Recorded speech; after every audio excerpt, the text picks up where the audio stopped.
hay un sonido del shofar.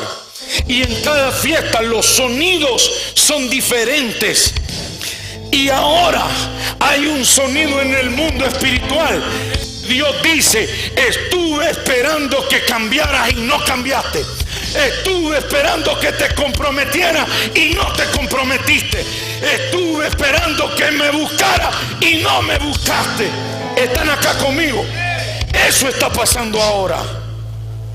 Dios está esperando, sobre todo de los hijos, de sus siervos, de la iglesia. Él está esperando que la iglesia haya cambiado.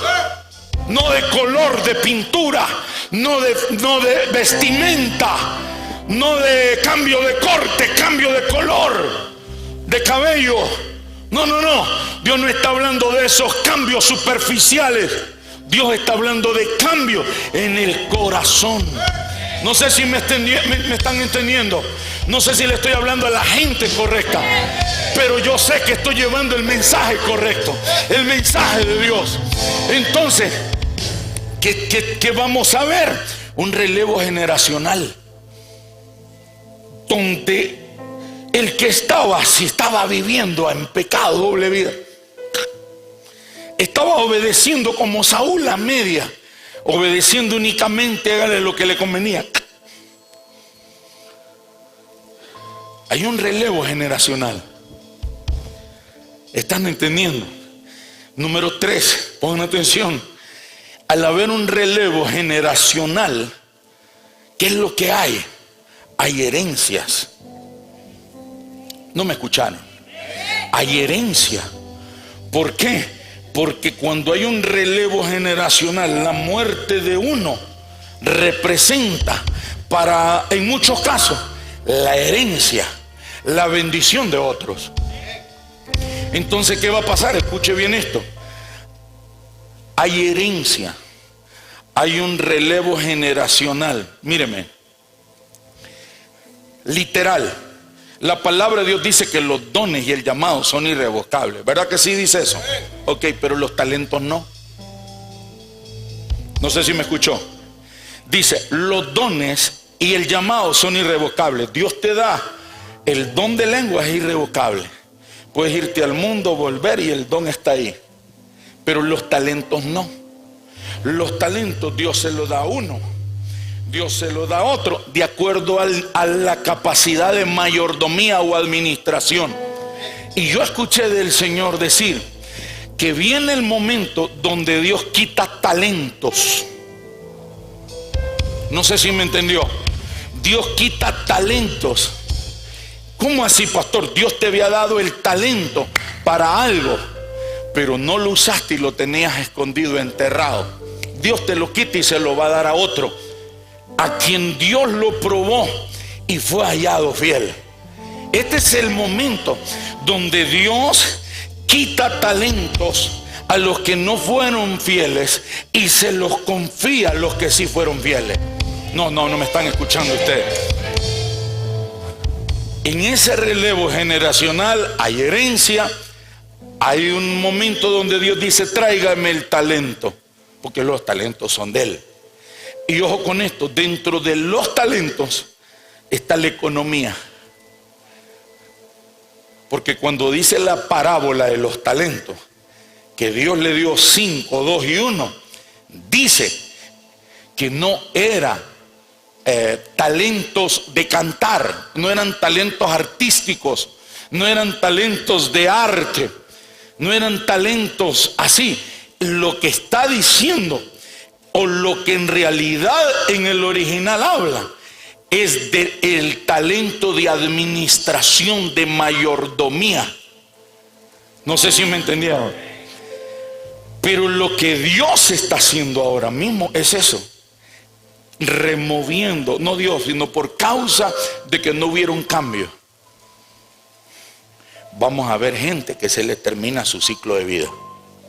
Vamos a ver gente que se acabó el tiempo de estadía en la tierra. Entonces mueren, hay herencia, hay un relevo generacional, hay una donde Dios viene y nos llama a cuentas. La fiesta de Sukkot, la fiesta de tabernáculos, que es lo mismo, Sukkot es tabernáculo, solo que Sukkot es en hebreo. Cuando la fiesta de Sukkot, la fiesta de tabernáculos, es la fiesta del Padre Celestial. Y es una fiesta donde hay una ordenanza que todos los hijos suban a Jerusalén. En otras palabras, que todos los hijos vengan delante de su presencia. No sé si me entendió. En lo natural, todos los israelitas suben a Jerusalén. En lo espiritual, lo que Dios está diciendo es: vengan.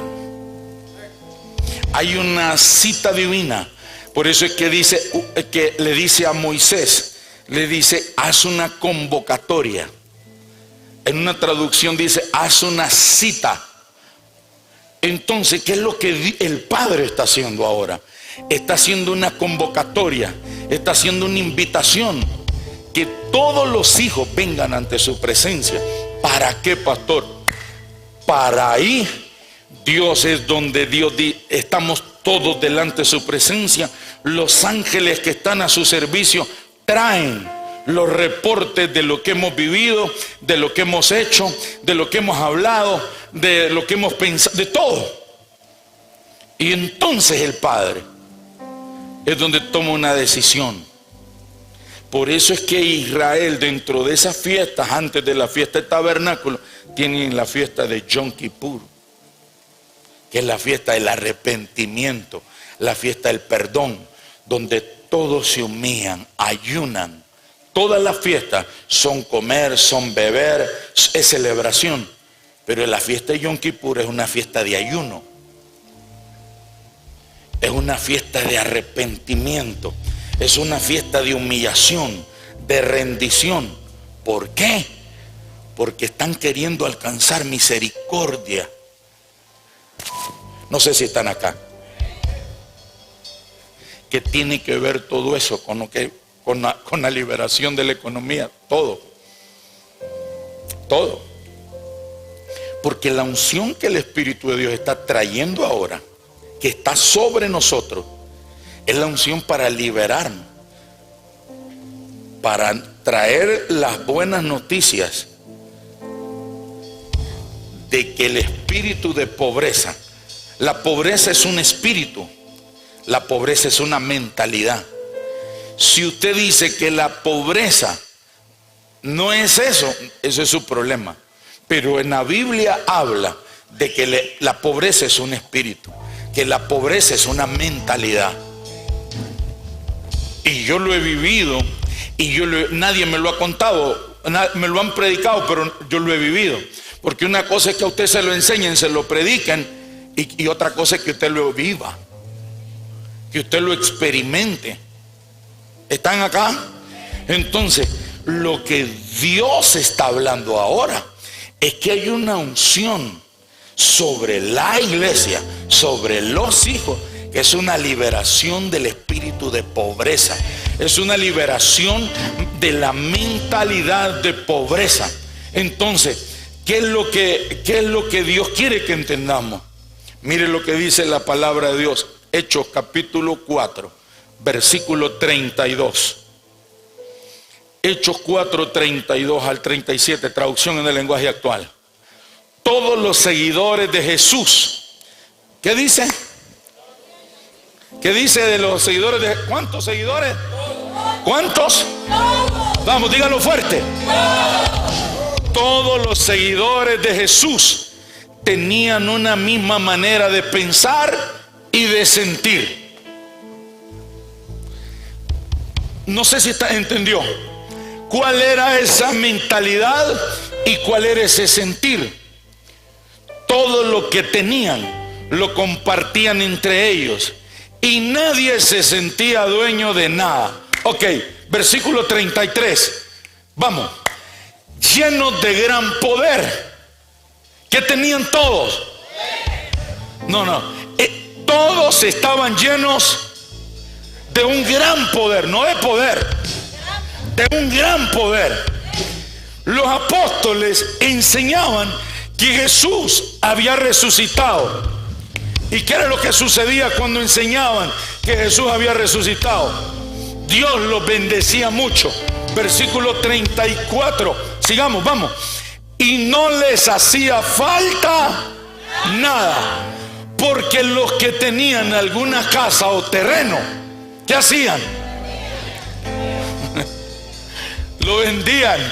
¿Y qué hacían con el dinero? Y entregaban el dinero a los apóstoles.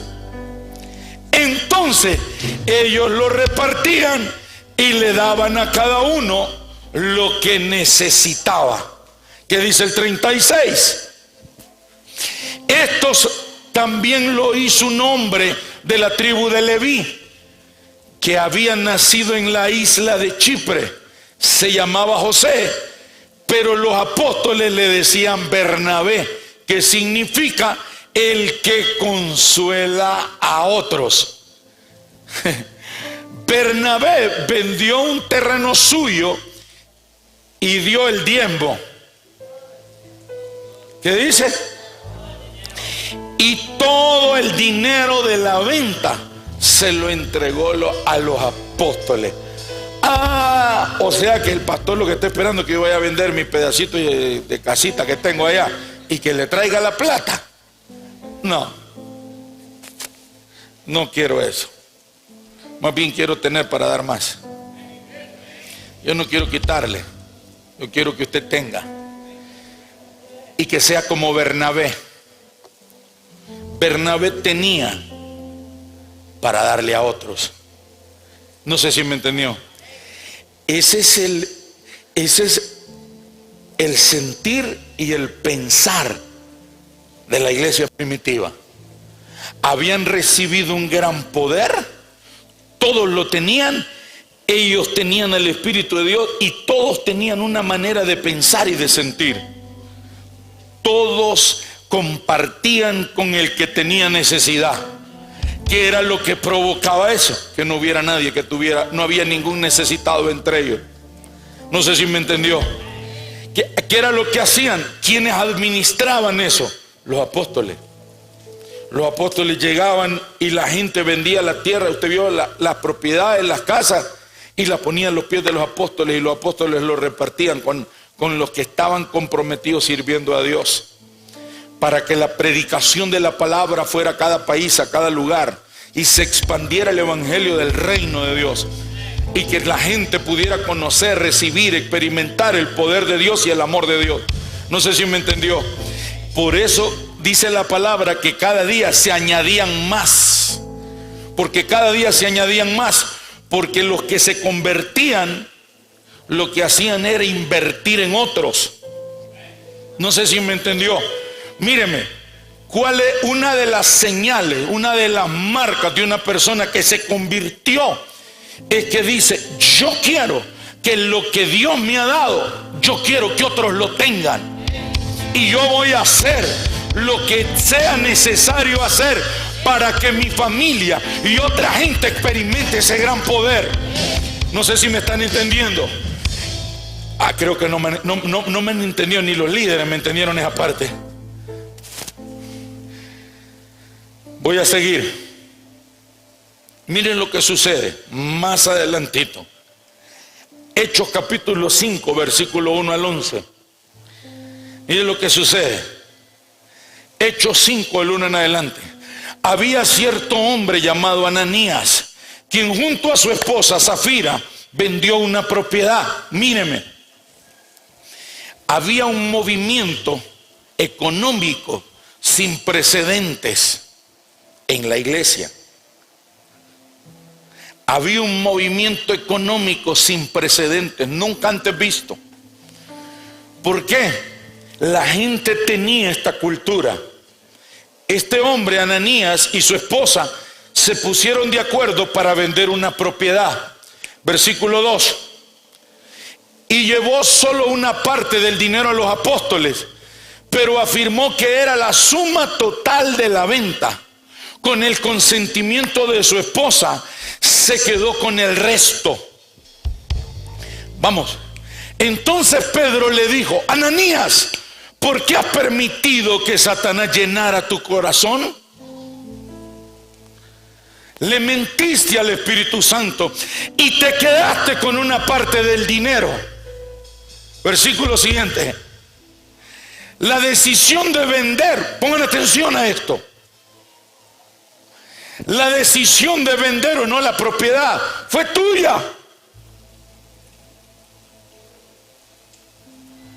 ¿Qué pasa con Ananías y Zafira? Tienen muchas propiedades, pero hay uno en específico que ellos vienen y dicen: Señor, voy a vender esta propiedad y la voy a sembrar, la voy a regalar. Todo lo que cuesta, lo que me paguen por ella, yo la voy a regalar. Se la voy a llevar a los apóstoles como toda la gente hacía.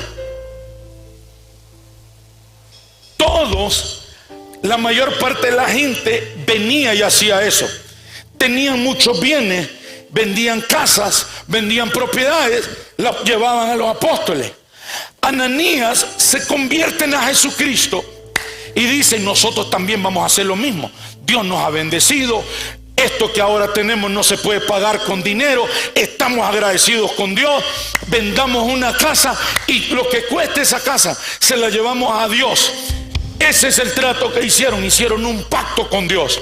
¿Qué es lo que sucede? Venden la casa, llegan y dicen: a la hora de la hora, cuando venden la casa y tienen el billete en mano, dicen: yo creo que esto es mucho.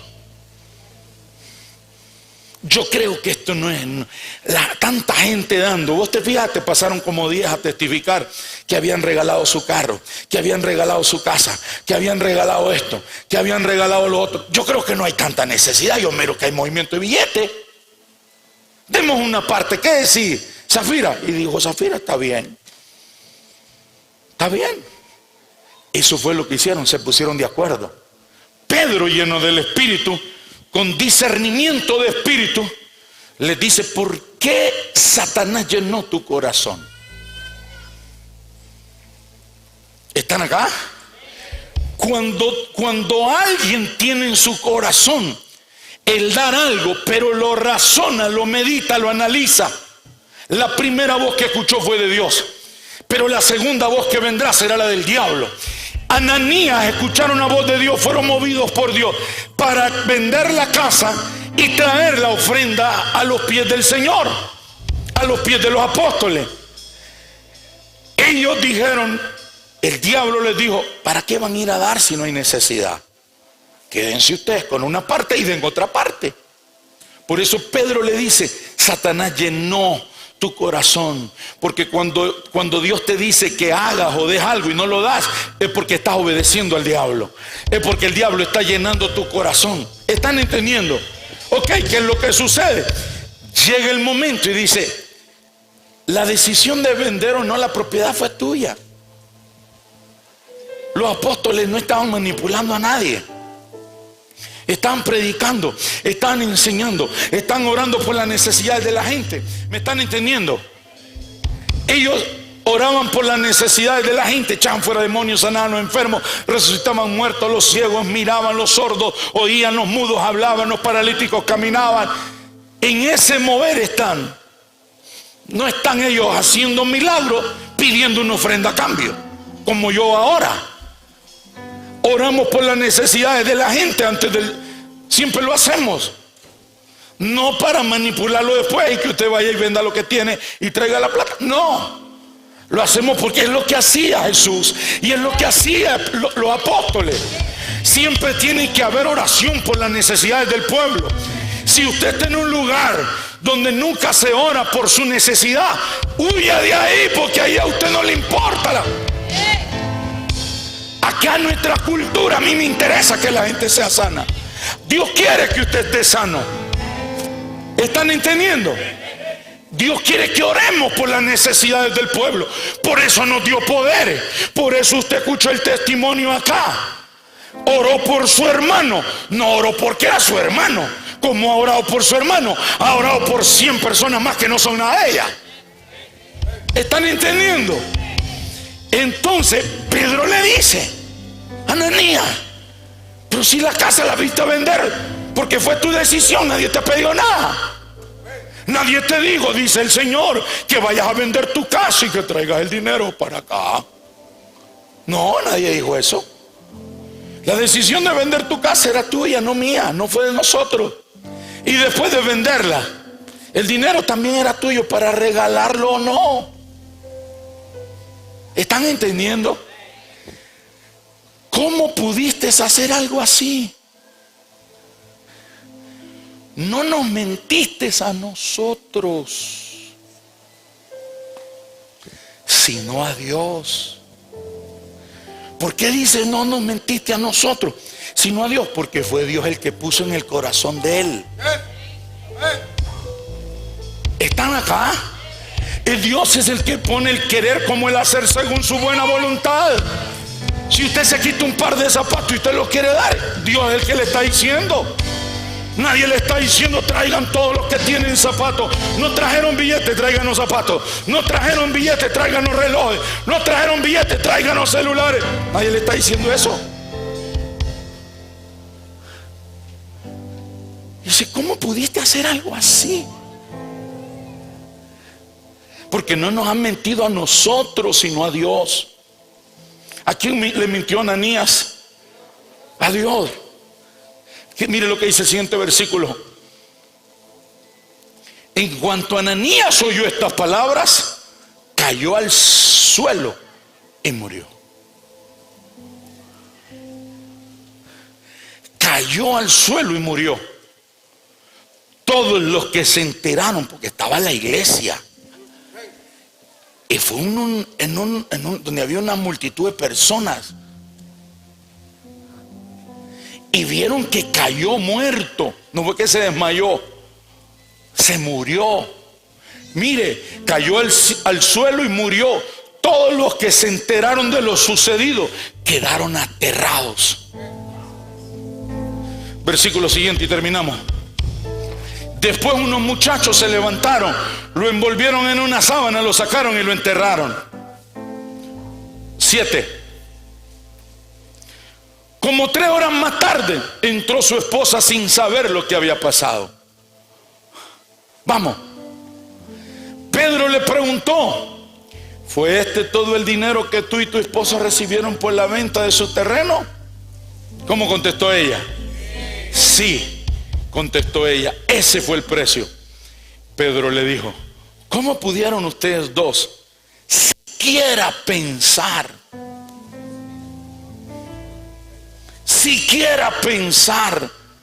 en conspirar para poner a prueba al Espíritu Santo de esta manera?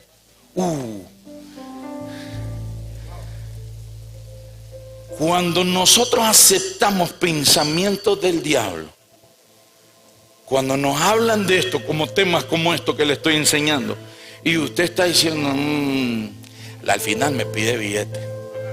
¿Sabe qué está haciendo usted? Usted no está fallándome a mí. Usted está conspirando contra el Espíritu de Dios. Tenga cuidado y no se muera ahí sentado. Tenga cuidado, no se muera ahí sentado. Y hay muchos que ya están muertos, pero espiritualmente. Y hay otros que están muertos económicamente. Y hay otros que tienen muerta su familia espiritualmente. No sé si me entendieron. Estos perecieron físicamente, murieron. Pero hay mucha gente en la iglesia, en las iglesias, que están muertos espiritualmente, por eso no crecen. Porque un muerto no crece. ¿Por qué la gente no cambia? Porque están muertos. Un muerto no cambia. No sé si...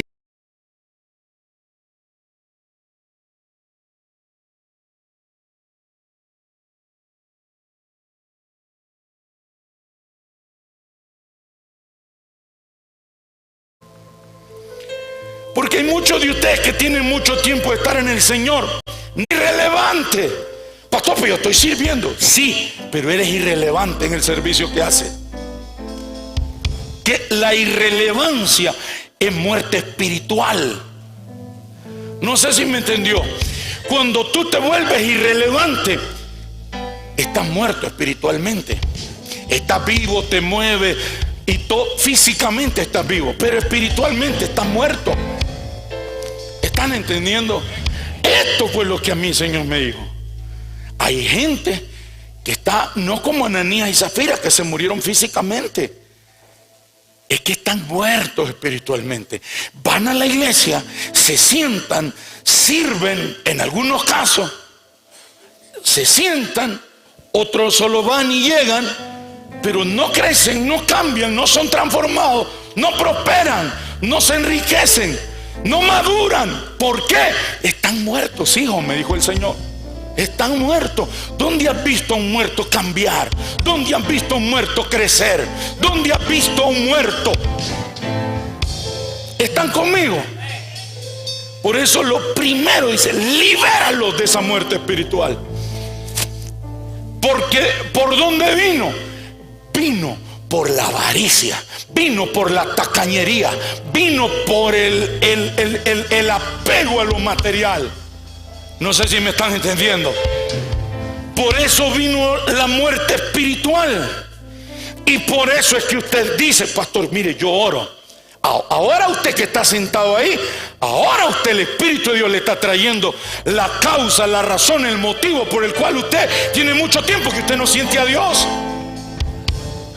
Porque cuando no sentimos a Dios es porque algo en nosotros de Dios se murió.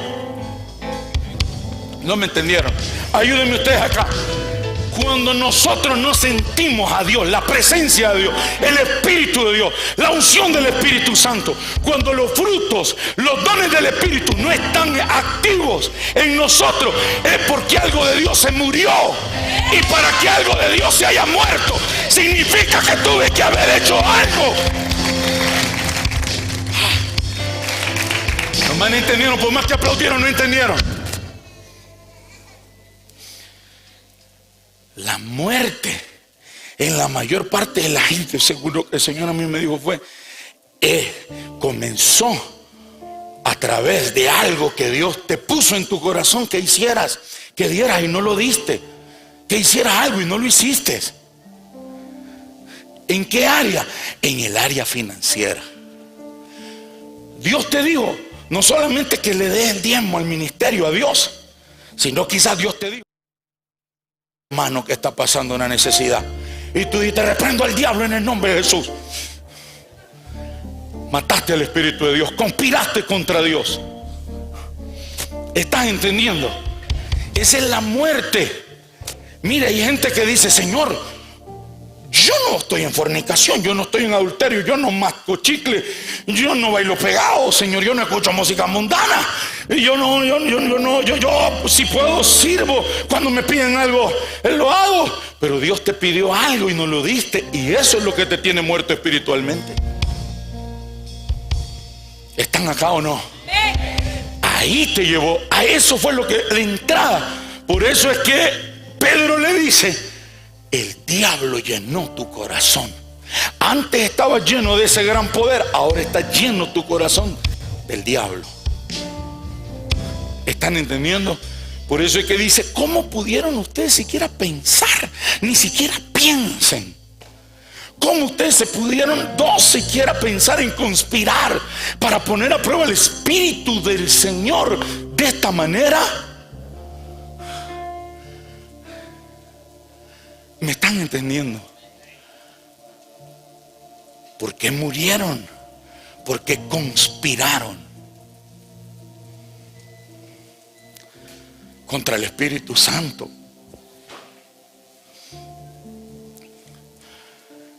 Hay muchos cristianos conspirando. ¿Cómo pudieron ustedes dos siquiera pensar? ¿Cómo comenzó todo? Un pensamiento. Un pensamiento. Un pensamiento. Vino un pensamiento, un dardo del enemigo, del diablo. Y les dijo, ¿para qué lo van a dar? En su iglesia no hay necesidad. Es verdad. Yo miro a la gente como diezma. Yo miro a la gente como ofrenda. Y ve ese montón de gente que va. ¿Qué estás haciendo? Estás conspirando. No contra el pastor. No contra la iglesia. Estás conspirando contra el Espíritu de Dios. Estás conspirando contra el Espíritu Santo. No sé si están acá ustedes.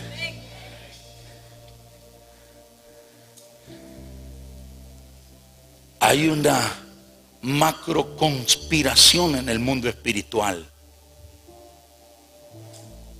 Hay una macro conspiración en el mundo espiritual de criticar, juzgar, condenar, maldecir al que diezma y ofrenda.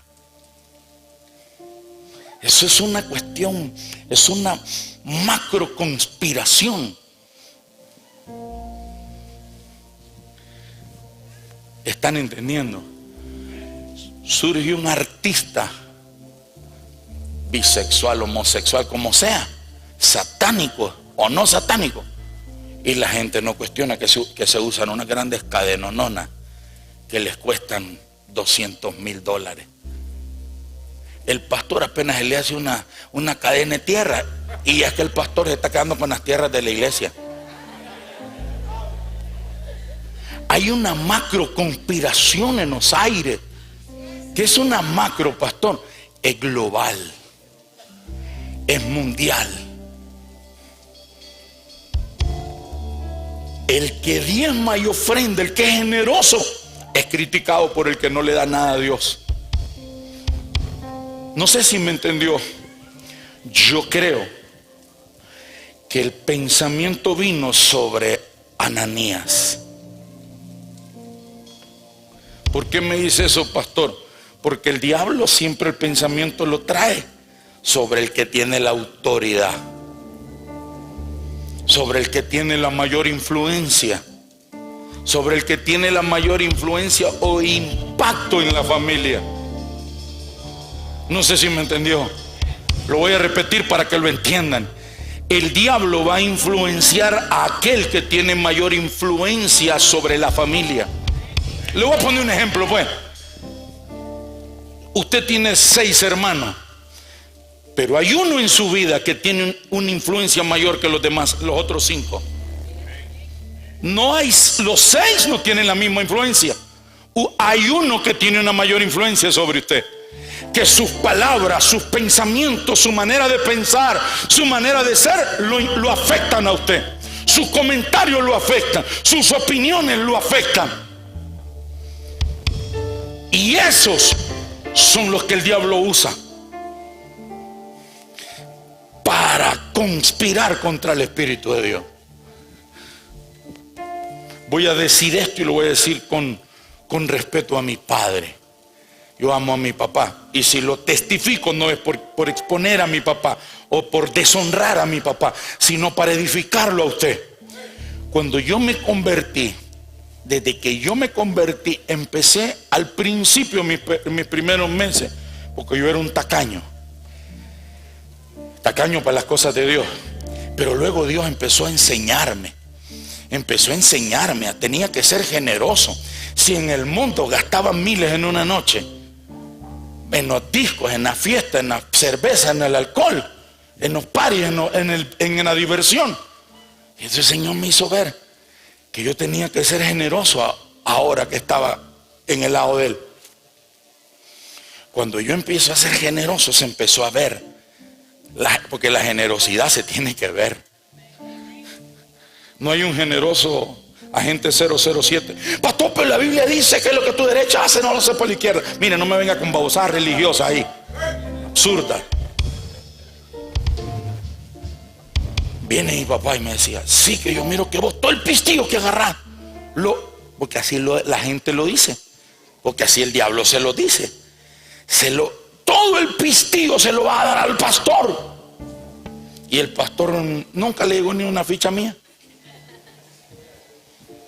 Pero el diablo le dice, mira, este tonto agarra el dinero y se lo va a dar al pastor, este bruto agarra el dinero y se lo va a dar al pastor.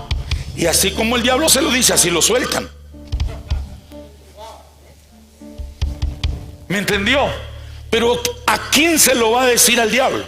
¿A quién el diablo va a usar para influenciar y que le venga a decir a usted las cosas? A alguien cuyas palabras tienen peso para usted. Si es un particular, alguien que no huele ni hiede, alguien intrascendente en su vida, pero va a usar al que es influencia. En este caso, el diablo, para mí, se lo dijo a Ananías, y Ananías se lo dijo a su mujer. ¿Están entendiendo? Nosotros tenemos que entender que la conspiración que hay es muy fuerte y tenemos que ser realistas. Hay una conspiración para la gente que es generosa, pero para la gente que paga. Ahorita hay un partido entre la selección de Honduras y de Argentina. Hay entradas a ese lugar que valen $1,700. Y le quiero decir algo, ya no hay entradas. No sé si me escuchó. $1,700. Vámonos a lo natural. Viene el Buki Platinum. ¿Cuánto cuesta la entrada? 15,000 lempiras, 8,000 lempiras. ¿Quién cuestiona eso? Sale una coinonía, precio de entrada, ofrenda sugerida, 250 pesos. Mira esos vividores de la fe. Mira esos vividores, son vividores, le sacan la plata a la gente. Ay, el Buki entonces no, de gratis viene.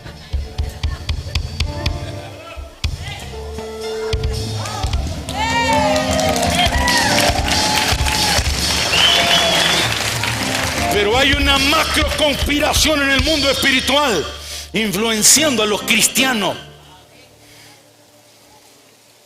usando los medios de influencia. Están acá. La gente no cuestiona. 250, $10. $10. Sí, ¿verdad? No estoy mal. $10.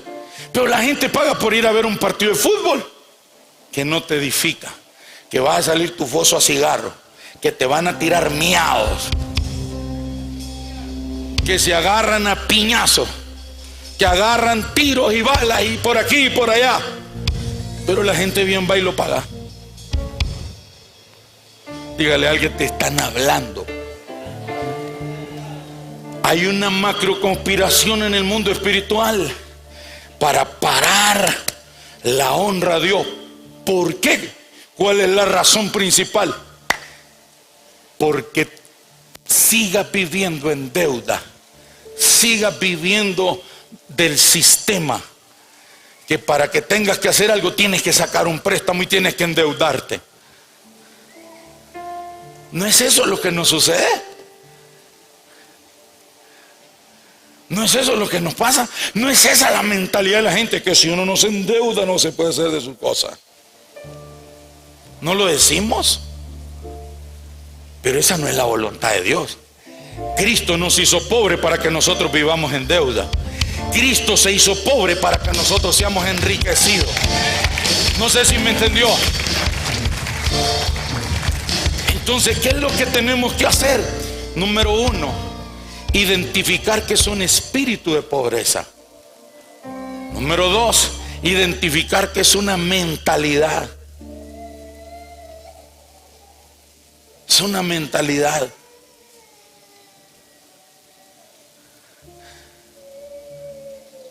Nosotros nos han enseñado, inclusive vamos a la universidad de todos lados, nos han enseñado que si no tenemos nada, no podemos hacer nada.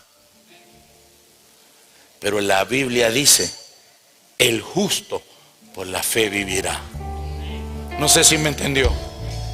La palabra nos enseña a nosotros a vivir por la fe, a creer en las promesas de Dios. Pero deben de haber acciones de nuestra parte. El Espíritu del Señor, ¿por qué lo pusieron a prueba? Los jóvenes que enterraron a tu esposo están justo afuera de la puerta. Ellos también te sacarán cargando a ti. Versículo siguiente. O hasta ahí llega. Hasta ahí llega. Hasta ahí. Al instante ella cayó al suelo y murió. Cuando los jóvenes entraron y vieron que estaba muerta, la sacaron y la enterraron al lado de su esposo.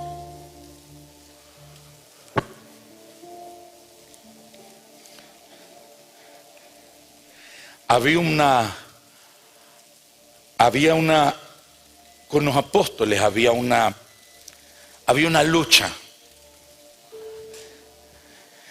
Y la lucha que ellos tenían era lograr que la gente entendiera que lo que estaban recibiendo jamás se podría comparar con los bienes materiales. No me entendí.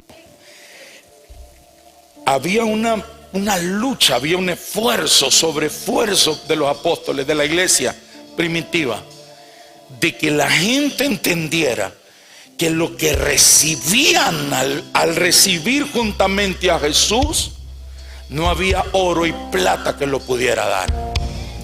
Por eso yo un día les preguntaba aquí en una casa de oración, y les vuelvo a preguntar a ustedes acá: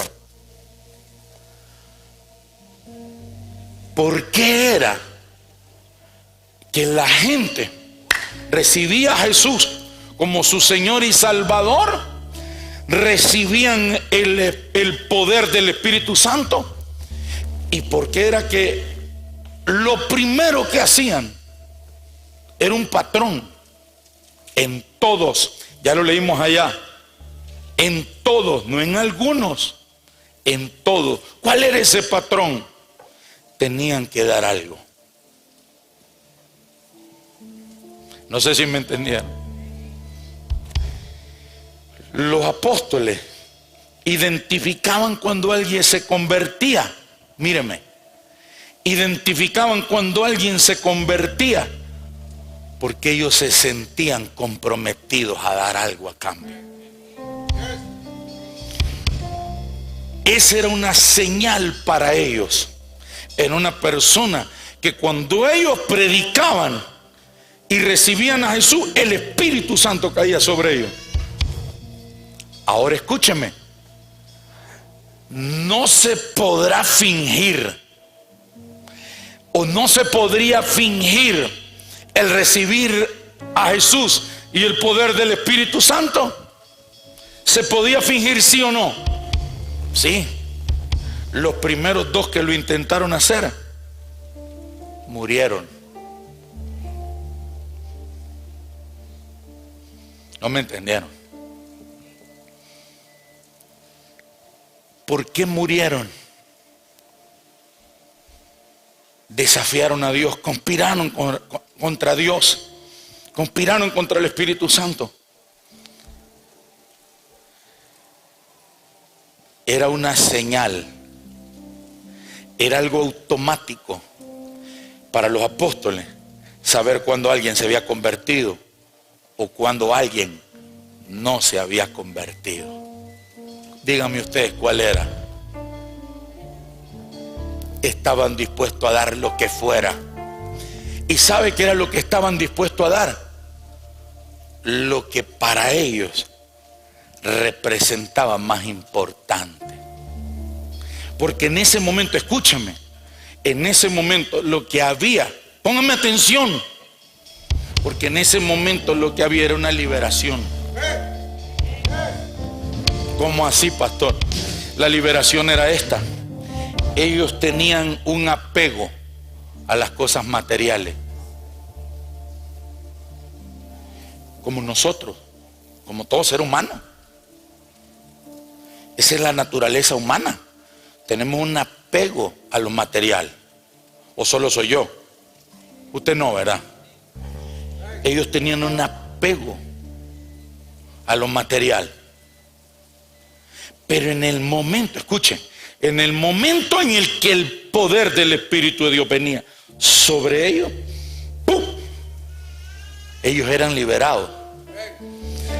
Y en el trono de su corazón, que tenían el apego por el materialismo, ya no estaba ese en primer lugar. En su corazón el primero que se entronaba ahí era Dios. Entonces, en el momento en que ellos experimentaban y recibían ese gran poder, había una liberación y ellos decían: lo que ahora tengo es lo único que ha sido capaz de llenar mi vida, de cambiar mi vida, de transformar mi vida.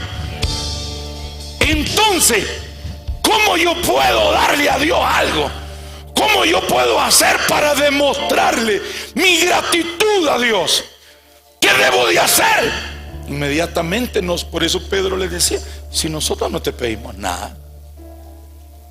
Porque no eran ellos los que se lo pedían, no era manipulación humana, era en el momento en el que recibían el poder del Espíritu Santo.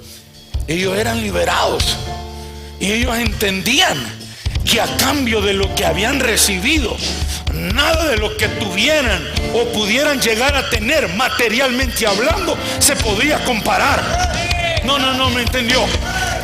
La iglesia hoy, como cristianos hoy, venimos, recibimos a Jesús. ¿Y qué es lo que sucede? La gente no recibe el poder del Espíritu Santo. Lo que reciben es un cambio de religión. Entonces el apego a lo material sigue igual, solo que ahora son religiosos que vienen a la iglesia, pero ni diezman ni ofrendan. ¿Por qué no diezman ni ofrendan? Porque el poder del Espíritu de Dios no ha venido. Cuando reciban el poder del Espíritu Santo, ustedes serán mis testigos, dijo Jesús. No sé si me entendió. No es que otro iba a testificar en lugar suyo, es que usted testifica de ese poder. No sé si me entendió. Le voy a poner un ejemplo ahorita mismo acá. El hermano de la diácona Eunice estaba enfermo en su corazón. Ella oró. Él inmediatamente recibió el poder del Espíritu Santo. Pregunta: ¿cuánto costará una operación a corazón abierto? ¿Cuánto costará un trasplante de corazón? ¿Cuánto costará la implantación de un marcapasos? ¿Cuánto costará la vida de una persona? Si una persona se pone a evaluar eso y dice: yo no podría pagarle a Dios lo que yo recibí. No me han entendido. Mírenme, ¿por qué Pablo cambia en un abrir y cerrar de ojos? Porque con lo que se encontró no fue con una religión. Él era judío, judaizaba. Él pensaba que lo que él hacía estaba sirviéndole a Dios. Él estaba en una doctrina y en una religión equivocada, satánica. Pablo estaba en una secta religiosa.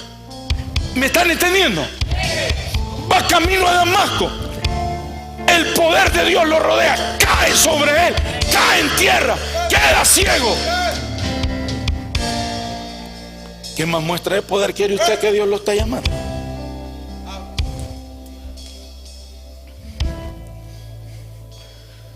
Inmediatamente las palabras que salen de su boca: ¿qué quieres que haga, Señor? ¿Qué quieres que haga?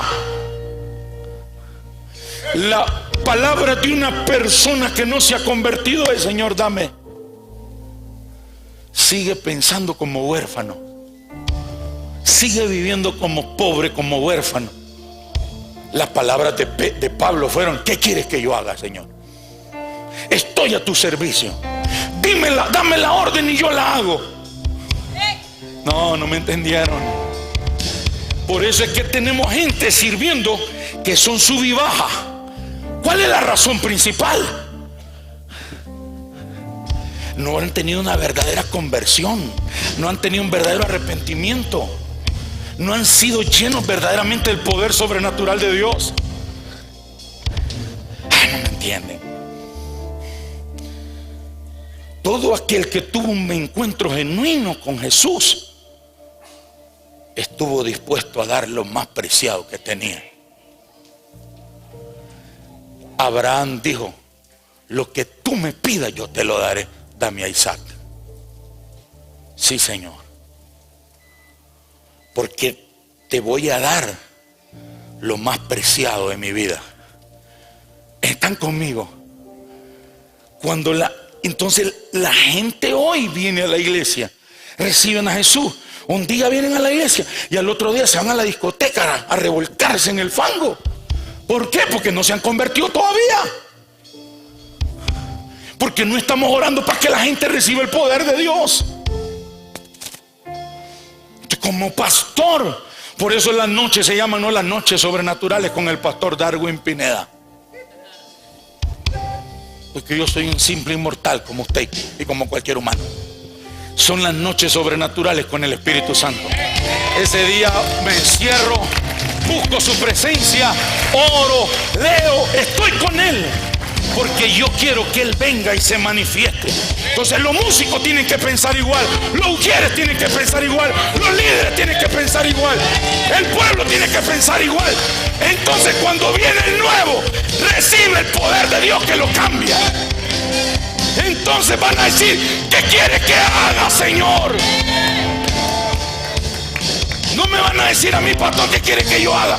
Le van a decir: Jesús, ¿qué quiere que haga? Porque la depresiva que entró aquí ya no está más. No sé si me entendió. El alcohólico que estaba a punto de perder mi familia ya no está más. El drogadicto que llegó aquí ya no está más. ¿Me están entendiendo? Entonces nos sentimos en deuda. Nos sentimos en deuda con Él. Dios no me debe nada a mí. Dios no le debe nada a usted. Apenas oramos 30 minutos y ya queremos que Dios sea nuestro siervo. Ubíquese. Él no está en deuda con nosotros. Nosotros estamos en deuda con Él y nunca le podremos pagar lo que Él nos ha dado. Por eso estos se volvían locos. Decía: yo tengo que vender la propiedad la mejor, la más grande, la que me produce mayor, a esa es la que voy a vender. Porque yo tengo que traer acá y demostrarle a Dios que no hay nada más importante en mi vida ahora. Antes era esta hacienda, antes era este negocio, antes era esta empresa, antes era ahora eres tú. Tú eres el más importante en mi vida. No sé si me entienden. Hoy la onda está al revés. Hoy la onda es que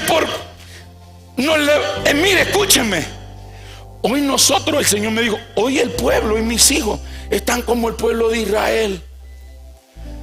Me dijo: les di el oro, les di las piedras preciosas, y lo que se hicieron fue un becerro.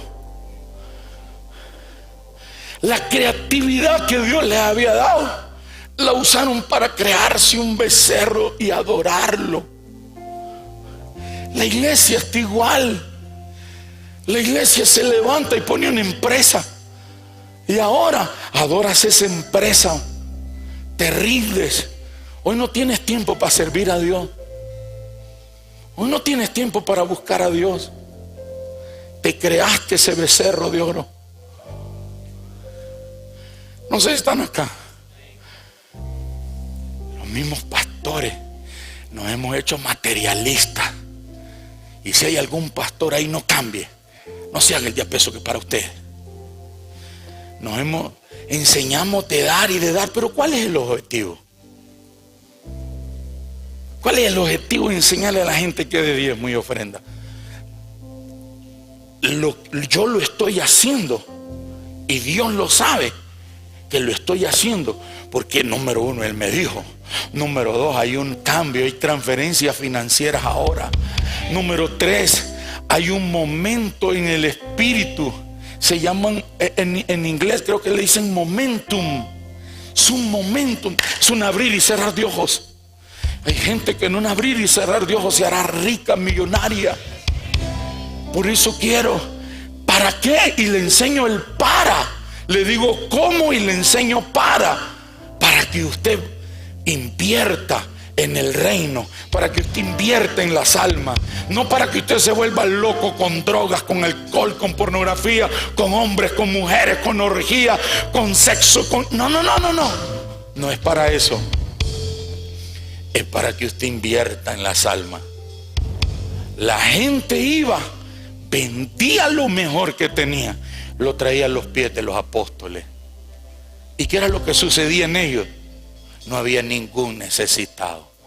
Hay una traducción que dice, y no había entre ellos ningún pobre.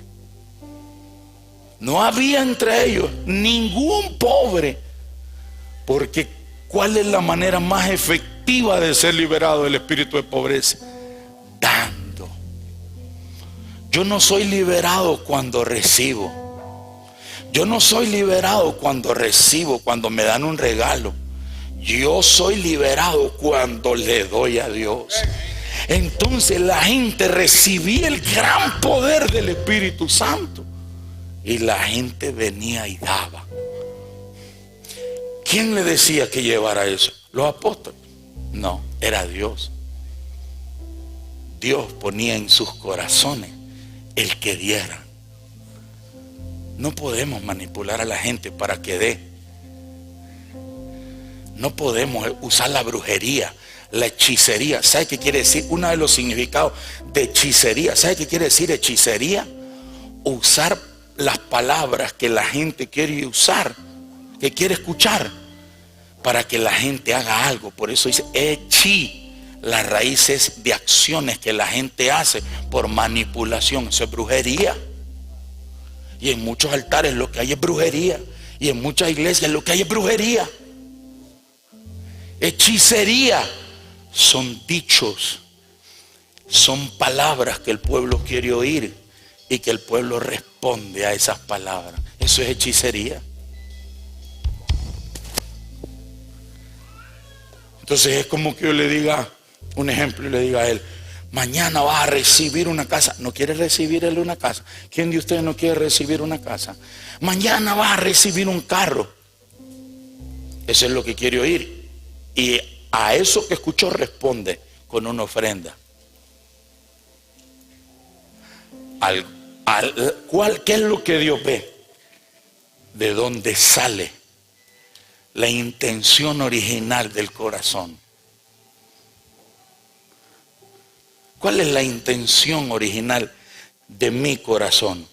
De que usted sea libre de deuda, de que usted sea próspero, de que usted tenga para darle bien más a su familia, de que usted tenga su empresa, sus negocios, de que usted tenga para invertir en las almas, de que usted tenga para bendecir a otros, de que usted tenga para vivir bien. Eso es lo que yo quiero. Yo no quiero que me traiga una ofrenda. ¿Están entendiendo? Porque si yo hiciera eso, estuviera como Ananías y Zafira, conspirando, usando la palabra para manipular. Eso es hechicería. No sé si me entendieron. Eso es hechicería. Cuando usamos la palabra para manipular. Pero si usamos la palabra para liberar, entonces Dios va a respaldar eso. ¿Están entendiendo? Dios quiere liberarnos del espíritu de pobreza. ¿Cómo me libero? Dando. Por eso la gente iba y daba. Y daban. Y daban. Y la misma palabra dice, no se cansen de hacer el bien, porque a su tiempo recibirán recompensa. Una de las cosas que han entendido los satanistas y que no hemos entendido los cristianos es que no se vive de sacrificios pasados. No me entendieron. Lo voy a repetir. Una de las cosas que no ha aprendido la iglesia y que sí lo han aprendido los satanistas, los hechiceros, los que practican el vudú, la brujería, la santería y todo eso, el ocultismo, es que no se vive de sacrificios pasados. Por eso es que continuamente están presentando sacrificios.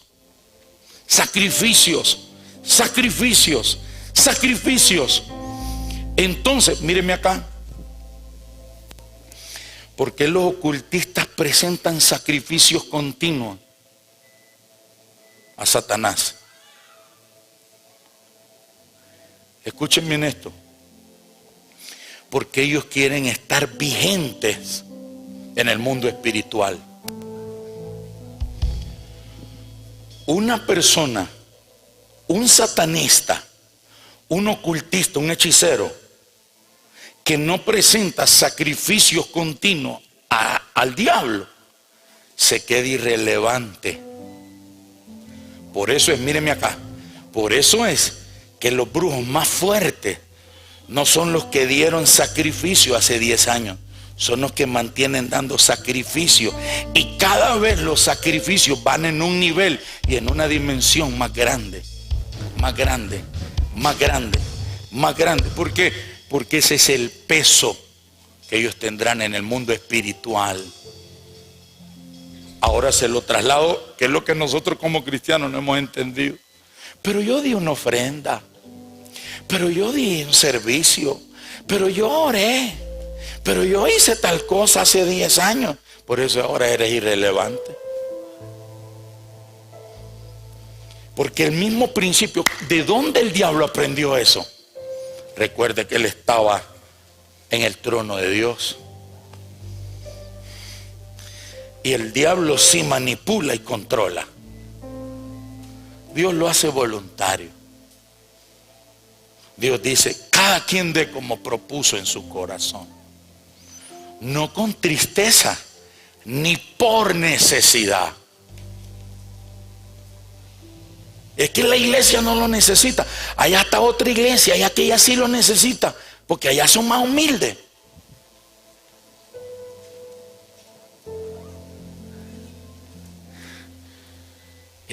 Están acá. Hay tantas cosas que aprender en cuanto al dar, que los brujos de verdad que sí lo entienden. Es impresionante. Los brujos ahorita están en 66 días de ayuno y oración. Hasta el 31 de diciembre, noche de Halloween. A la medianoche del 31 de diciembre se terminan de octubre, perdón, gracias por ayudarme. Hasta el 31 de octubre, a las 12 de la noche, ellos entregan su ayuno y sus sacrificios a Satanás. 66 días de ayuno y oración. Y no es que ahí se quedan. Y no es que ahí paran. La mayor parte, escuche, la mayor parte de satanistas que tienen un peso y son muy fuertes en el mundo espiritual, en el ahora, son aquellos que todos los días presentan sacrificios al diablo. Ahora usted entiende por qué tenemos una iglesia empírica, sin poder, sin fuerza, sin autoridad, debilucha, como cuando hay roba gallina, saltatape. Ahora usted entendió porque la iglesia es un desastre, porque carecemos de poder. El espíritu sigue la sangre. Primero se derramó la sangre de Jesús. A los 50 días el espíritu cayó. El espíritu se derramó. Vino después del sacrificio de la sangre. Yo le garantizo, yo se lo he enseñado. Después de cada sacrificio viene el Espíritu Santo con una mayor unción, con un mayor poder, con una bendición más. No sé si me entendieron. En el mundo satanista es igual. Recuerde que Satanás es un imitador. Él no es creador de nada. Él lo vio, lo aprendió en el cielo y lo implantó en su reino, lo implementó en su reino. Desgraciadamente, la iglesia critica y cuestiona la prosperidad. Los satanistas dicen no, porque cada sacrificio tiene que traer respuesta, porque cada sacrificio tiene que traer regalos, tiene que traer poder. La iglesia dice no, la prosperidad, la doctrina es la prosperidad. Por eso la iglesia está pobre, por eso la iglesia está debilucha, Porque somos gente carente del conocimiento. ¿Cuándo somos liberados? Cuando damos. Usted dice, pastor, pero mire, yo ando más liso que lavar el alcalde. Dele su vida. Pero nadie se puede presentar delante de Dios con manos vacías. Siempre Dios nos da algo para poder dar. No sé si me entendió. ¿Qué te dio? Te dio la vida. Dásela. Entrégale su vida, tu vida, a Él. ¿Están acá? Por eso es que los apóstoles, la iglesia, nunca le quitó al pueblo el que diera con sacrificio. ¿Saben qué significa? Uno de los significados de la palabra sacrificio en hebreo significa sangre. No sé si me escuchó. Sangre. ¿Cómo así, pastor? Escuche esto y de verdad termino. Yo sé que ustedes se quieren ir. Uno de los significados en el hebreo de la palabra sacrificio es sangre. Ahora usted lo va a entender. En el Antiguo Testamento llevaban un animal, ¿para qué? Para derramar la sangre. Ahora nosotros no traemos animales. Ahora, míreme, escúcheme. Ahora nosotros, los sacrificios que presentamos son aquellas cosas que para nosotros son más valiosas e importantes. Eso es sangre. ¿No me entendieron? Lo que no es sacrificio para mí, no es sacrificio para Dios. Lo que no es sacrificio. ¿Qué significa la palabra sacrificio? Sangre. Entonces, cuando nosotros le damos a Dios algo que nos costó, lo que le estamos dando, lo que Dios ve, no es dinero. Lo que Dios ve es sangre. Ahora escuchen lo que sucede. Él ve y se recuerda de la sangre de su Hijo Jesús, la que fue derramada para el perdón de nuestros pecados. No sé si me entienden. Ve, en cada sacrificio lo que nosotros tenemos que presentar es sangre. Y eso es lo que Dios ve como la sangre. Le recuerda el sacrificio de su Hijo Jesús. Es la sangre de Jesús la que nos limpia y nos libera. Nos redime, nos perdona, nos santifica, nos justifica, nos lava. Es la sangre de Jesús. Es el sacrificio de Jesús. ¿Me entendieron? Le enseñé mucho hoy. ¿Qué vamos a hacer? Vamos a liberarnos. Hoy yo no vengo a enseñarle porque quiero enseñarle lo que le quiero enseñar. Hoy yo vine y he estado enseñando y vamos a seguir enseñando esto hasta que terminemos todo lo que Dios nos diga. Lo voy a enseñar hasta el día de Yom Kippur. El Señor me habló de enseñar acerca de la falta de perdón, del perdón, y me dijo el Señor, van a comenzar un año hebreo, en el calendario hebreo, que va a producir transferencia de riquezas, que va a generar un relevo. Escuche esto, un relevo. Toda esta serie de liberación, lo que va a producir es que va a traer transferencia de riqueza, un relevo generacional. Esto va a desatar herencia. Entonces, a la larga, quienes lo practiquen van a ver un antes y un después en su vida. Y yo quiero hacerlo.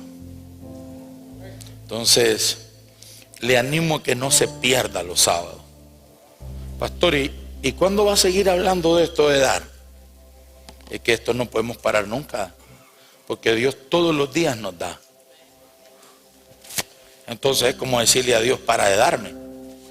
Cuando yo paro de darle, le estoy diciendo a Dios que pare de darme a mí. Vamos a liberarnos. ¿Cuántos de ustedes identifican? Pongan atención a esto. ¿Cuántos de ustedes identifican que de repente ustedes reciben una bendición y a los pocos días o a las pocas horas usted ya no tiene nada? ¿Cuántos identifican